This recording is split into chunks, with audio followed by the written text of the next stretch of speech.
I came to America at the age of 11 from Bangladesh with my family of 6 for a bright future. By the time I reached America, my parents only had $10 in their pockets. Our humble beginnings did not prevent my parents from sending me to school, but they had no idea what I was waiting for me at school, neither did I. I hardly spoke a word of English and was the only one wearing the headscarf, also known as the hijab, in the entire school. I chose to cover up, to obey my Creator and make a statement about my identity as a Muslim woman, which I held so close to my heart. But I had no idea that a piece of fabric on my head would cause me so much pain for the next several years. I was discriminated both verbally and physically. I was called names such as Batman and Ninja. At one point, students literally kicked me and spit at me, both inside and outside the school. I was so scared I used to enter the school from the boys' entrance instead of the girls. I believe I was the only girl to do so. The lowest point of my discrimination at middle school in the Bronx was not what I went through by my classmate, but rather when my English teacher started to make fun of the way I dressed. As a teacher, he was supposed to protect me and help me boost my confidence. Yet he did the opposite by crushing my self-esteem to the ground. I faced similar situations at high school, but with much more intensity. I still remember the day when a bunch of girls, they were waiting for me outside my classroom just to pull off my hijab.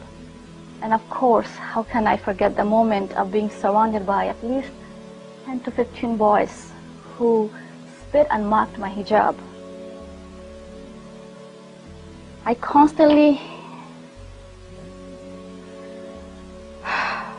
feel so helpless and terrified.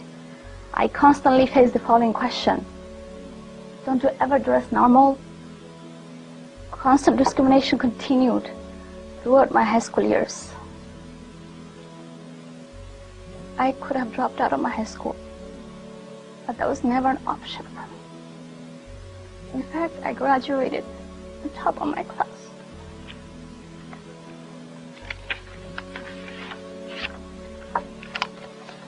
Sorry. I was more terrified when I entered university during the time of 9/11. Being a Muslim in New York City after 9/11 was risky to begin with. On top of that, being a hijabi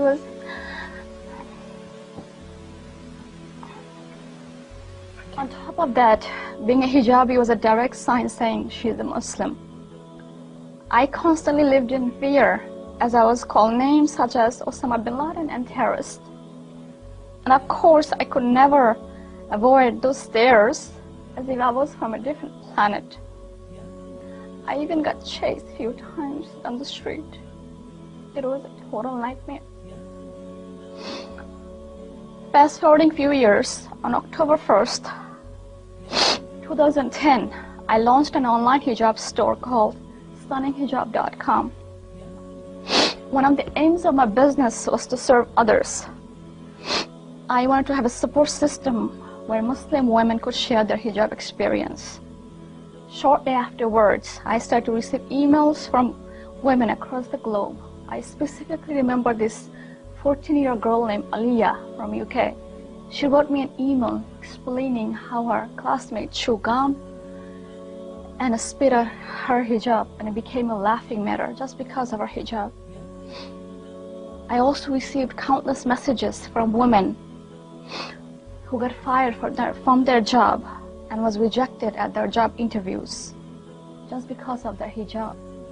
After reading all these messages, I was able to relate to them, sympathize with them, and knew exactly what they're going through.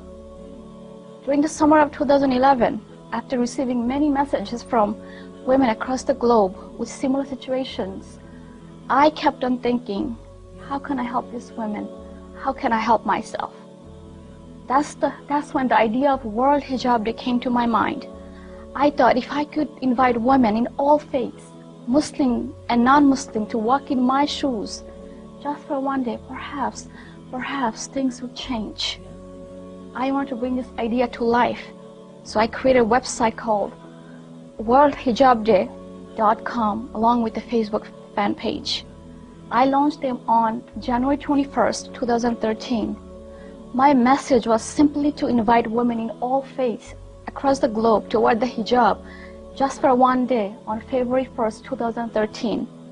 Within just 8 days, I got responses from women from 67 countries worldwide, including United Kingdom, Australia, Nigeria, Indonesia, Pakistan, Sweden, Albania, Denmark, and Mexico. While hijab, women from various religious backgrounds, including Jewish, Christians, pagans, atheists, Wiccans, Rastafarians, Mormons, and many more responded to my call. I was able to translate the World Hijab Day poster in 23 different languages, including Dutch, Croatian, Indonesian, and Burmese. World Hijab Day was featured on mainstream news media such as BBC, Al Jazeera, Huffington Post, and many more. World Hijab Day was a huge success as women from different faiths joined hand in hand in solidarity to support millions of women who choose to wear hijab on a daily basis and live a life of modesty. World Hijab Day has helped many Muslim women embrace the hijab for a lifetime. As Sister Natasha expressed, World Hijab Day was the encouragement I needed to wear hijab. By next World Hijab Day, I'll be proud to say that I've been a hijabi for a year, inshallah. Before I end my talk, I would like to remind myself and all of you here that this life is too short to hold grudges or hate toward each other. At the end of the day, we are all part of one big family called human race. I pray that a movement like World Hijab Day give us an opportunity to learn to be tolerant of each other by accepting and respecting each other's differences. It is only through tolerance and understanding we can coexist peacefully. I invite all of you to join in my quest to have 1 million participants for the next World Hijab Day on upcoming February the 1st by spreading the word. It is only through working together we can achieve to have a local form of World Hijab Day in as many cities, states, countries, and continents as possible. Let's start a World Hijab Day revolution, a tool for tolerance, understanding, and peace. Thank you very much for your time.